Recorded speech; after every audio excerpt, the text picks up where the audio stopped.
ಪ್ರಶ್ನೆ ಏನಿದೆ ನೋಡಿ, √49% ಮೈನಸ್ 7% ಈಸ್ ಎಷ್ಟು ಪ್ರತಿಶತ ಬರ್ತದೆ ಅಂತ ಕೇಳಿದ್ದಾರೆ. ಈ ರೀತಿ ಪರ್ಸೆಂಟೇಜಲ್ಲಿ ಕೇಳಿದಾಗ ನಾವು ಇದನ್ನು ಯಾವ ರೀತಿ ನಾವು ಈಸಿಯಾಗಿ ಮಾಡೋದಂತ ನೋಡಿ.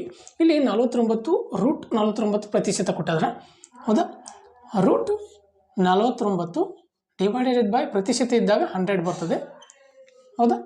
ನೋಡಿ 49ರ ಸ್ಕ್ವೇರ್ ರೂಟ್ ಎಷ್ಟಾಗ್ತದೆ 7 ಡಿವೈಡೆಡ್ ಬೈ 100ದ್ದು ಎಷ್ಟಾಗ್ತದೆ 10 ಇಂಟು ನಮಗೀಗ ಪ್ರತಿಶತವನ್ನು ಕೇಳಿದಾಗ ಇಲ್ಲಿ 100 ಹೌದಾ. ಇಲ್ಲಿ 1 ಹೋಯಿತು, ಎಷ್ಟಾಯಿತು 70% ಬಂತು.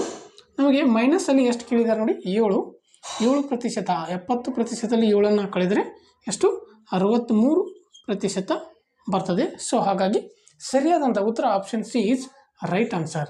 63 ಸರಿಯಾದಂಥ ಉತ್ತರ ಆಗ್ತದೆ. ಇದನ್ನು ಈ ಥರ ನಾವು ಮಾಡಬಹುದು. Thank you.